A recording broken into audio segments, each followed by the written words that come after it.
हुकूमत पाकिस्तान वाज़े कर रही है कि इस वक्त ये ऑपरेशन ऑन गोइंग है और अब इतलात आ रही हैं कि एक दफ़ा फिर झड़पें हो रही हैं अफगानिस्तान और पाकिस्तान के दरमियान सरहदी इलाकों पर। हमारे साथ इन्फॉर्म साफ़ी मौजूद है इफ्तिखार फिरदौस साहब। इफ्तिखार फिरदौस साहब बहुत शुक्रिया हमें शो में ज्वाइन करने के लिए। इफ्तिखार फिरदौस साहब, हुकूमत की तरफ से भी और DGISPR की तरफ से भी कहा गया कि ऑपरेशन जारी है, रुका नहीं है, और हुकूमत कह रही है कि जब तक खतरा न्यूट्रलाइज नहीं हो जाता तब तक ये ऑपरेशन जारी रहेगा। अब पहले कार्रवाई होती थी जो TTP के हाइड आउट से वहाँ उनके खिलाफ, अब कार्रवाई हो रही है अफगान तालिबान के खिलाफ। ये मामला आपको कहीं जाके रुकता नजर आता है? क्योंकि आज भी ज़बीहुल्लाह मुजाहिद ने कहा कि हमारा मसला नहीं है, TTP का मसला हमारा मसला नहीं है, पाकिस्तान का अपना मसला है। अनफॉर्चुनेटली शाहजेब, अभी तक जितनी भी गुफ्तगू हुई है और कुछ का जिक्र आपने किया, सम पब्लिक रिकॉर्ड है और कुछ पब्लिक रिकॉर्ड का हिस्सा नहीं है, लेकिन जो बातचीत का आज शाम तक अफ्तारी तक जो एक पॉइंट ऑफ कांटेक्ट निकला था, उसके अंदर बात इस पे पहुंची है कि पाकिस्तान ने 5 पॉइंट्स जो है वो आगे रखे हैं, और ये 5 पॉइंट्स वही हैं जहां से तुर्की के अंदर जो है वो बात टूट गई थी, जो डिप्लोमेटिक एफर्ट्स थे, क्योंकि उनके अंदर वो सारी चीज़ें हैं जो अफ़गान तालिबान ने करनी थी और कुछ चीज़ें पाकिस्तान और जो है अफ़गानिस्तान उन्होंने मिलकर जो है वो करने थे। उसके बाद से जो है जो ज़बीहुल्लाह साहब का जो है जो बयान आया, उसमें बहुत क्लियर था कि वो कुछ करने वाले हैं नहीं। आज तकरीबन अफ्तारी के बाद से 10 मिनट तक कुछ जो है बॉर्डर के ऊपर स्कर्मिशेस जो है वो शुरू हो गए, और अब से कुछ देर पहले अफगान ऑफिशियल्स ने जो उनके गवर्नर्स हैं उन सूबों के जो बाउंड्री एरिया से बिल्कुल करीब हैं, उन्होंने बाकायदा तौर पर जो है वो ऐलान कर दिया है कि उन्होंने जो पाकिस्तान ने स्ट्राइक्स की है उसकी वजह से उन्होंने एक और रिटेलिएशन जो है वो शुरू कर दी। इस वक्त पे जब हम बात कर भी रहे हैं तो 3 ऐसे एरियाज़ हैं जो पाकिस्तान के बॉर्डर के ऊपर हैं, खोस्त, नंगरहार और पक्तिया, जहां पर इस टाइम पर एक घुमसान की लड़ाई जो है वो शुरू है और कंटिन्यूस जो है वो क्रॉस फायर हो रहा है। इससे अलावा जो है वो पाकिस्तानी ऑफिशियल्स ने कहा कि हमने आज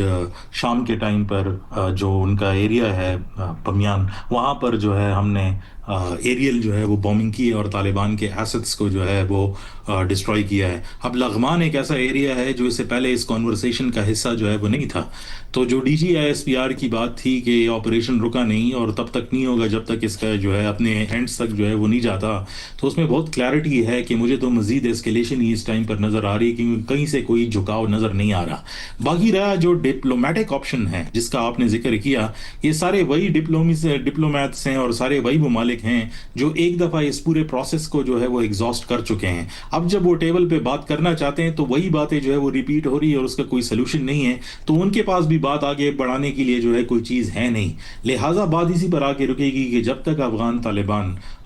उन 5 पॉइंट्स के ऊपर जो है वो अमल नहीं करेंगे, लगता नहीं है कि ये काउंटर टेररिज्म ऑपरेशन जो अब अफगानिस्तान की तरफ पाकिस्तान ले गए रुकेगा। इस वक्त हुकूमत है अफगान तालिबान की अफगानिस्तान में, वो हासिल क्या कर सकते हैं इस बात से कि पाकिस्तान के साथ उनके ताल्लुकात ख़राब हों? उसके जवाब में पाकिस्तान उनके अंदर कार्रवाइयाँ करे, और अब तो बाकायदा अफगान तालिबान को टारगेट किया गया जब अफगान तालिबान ने दावा किया कि उन्होंने पाकिस्तान की चौकियों पर हमला किया है और उन पर कब्जा किया है। अगर इसके जवाब में वो पाकिस्तान के अंदर दहशतगर्दी की और कार्रवाइयाँ भी करा लें, वो हासिल क्या करते हैं? ये जो लड़ाई है पाकिस्तान के साथ, उसमें इतनी ज़िद के सालिस भी नहीं कामयाब हो पा रहे, क्या हासिल करते हैं वो?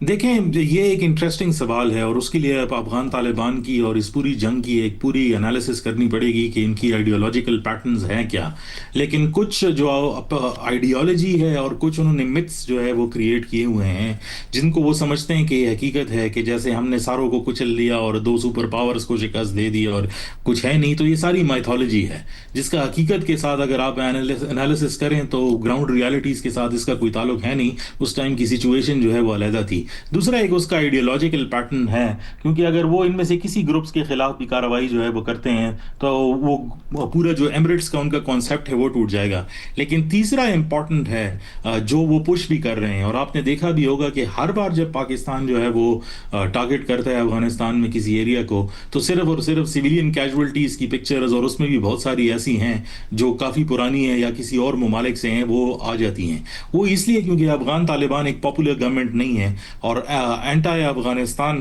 یہ جو پاکستان کا آپریشن ہے اس کے لیے ان کو فائدہ یہ ہے کہ وہ اپنے لوگوں کو ملانے کی جو ہے وہ کوشش جو ہے وہ کر رہے ہیں کہ دیکھیں یہ پاکستان جو ہے ہمارے اوپر اٹیک کر رہا ہے اور ہم تو آپ لوگوں کی جنگ جو ہے وہ لڑ رہے ہیں. تو وہ کئی فائدے سے جو ہے وہ استعمال کرنا چاہتے ہیں. اس کے علاوہ اگر آپ اس کو جو ہے وہ انٹیلیجنس کی نظر سے جو ہے وہ دیکھیں تو اس میں ایک کلیئر پیٹرن نظر آتا ہے, اور یہی پاکستان کا موقف بھی ہے کہ افغان طالبان یا افغانستان کی سرزمین جو ہے یہ ایک فل فلیج پراکسی وار زون جو ہے وہ بن چکا ہے, جو خواجہ آصف صاحب نے بھی, کیونکہ وہ منسٹری آف ڈیفنس کو ریپرزینٹ کرتے ہیں, ان کا موقف ہے جس کے اندر ایک رینٹیئر آرمی نظر آتی ہے جو پورے خطے کو ڈیسٹیبلائز کر رہی ہے اور جو ان کی بات نہیں مانتا انہوں نے اپنے ساتھ کچھ ایسی پراکسیز رکھی ہوئی ہیں جو ان کو استعمال کرتا ہے. اور امپورٹنٹلی شاہ آپ کے پلیٹ فارم سے یہ بھی بات کروں کہ آج شام کو جو گروپس جن کے خلاف پاکستان نے آپریشن جو ہے وہ لانچ کیا ہے, خصوصی طور پر ٹی ٹی پی, انہوں نے جو ہے ایسی اسٹیٹمنٹس دینا جو ہے وہ شروع کر دی ہیں جس میں ایسا لگتا ہے کہ اب وہ پاکستان کے اندر جو ہے اٹیکس میں تیزی کے لیے انہوں نے جو ہے بات کی ہے. اور صاحب, اور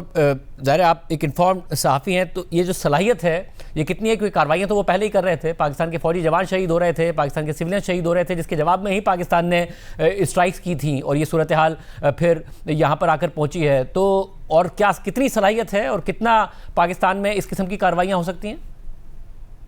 دیکھیں, کارروائیاں مکمل طور پر روکنا تو وہ کسی ملک کے بس کی بات بھی نہیں ہے.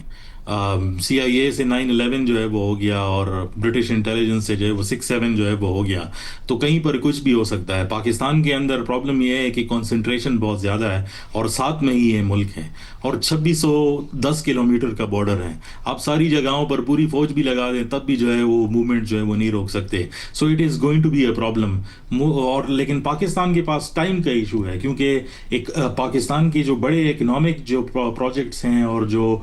ہم یہ سمجھتے ہیں کہ 2032 تک جو ان ایریاز کے اندر میں سیٹلمنٹ جو ہے وہ ہونا چاہیے تھا, اب وہ نہیں ہو پائے گا. اور ایک بہت بڑی ایک اکنامک اپرچونٹی جو ویسٹرن فرنٹ سے ریلیٹڈ ہے, کیونکہ وہ جو سارے بڑے پروجیکٹس ہیں وہ یا تو کے پی میں ہیں یا پھر بلوچستان کے اندر ہے, جن کے لیے فارن انویسٹمنٹس جو ہے وہ چاہیے. تو اگر ویسٹرن بارڈر کے اوپر جو ہے وہ آگ لگ جاتی ہے اور ہمارے اکنامک انسینٹیوز کو جو ہے وہ ٹارگٹ کیا جاتا ہے, تو it's not only the human cost, it is also the financial cost that will also be a problem.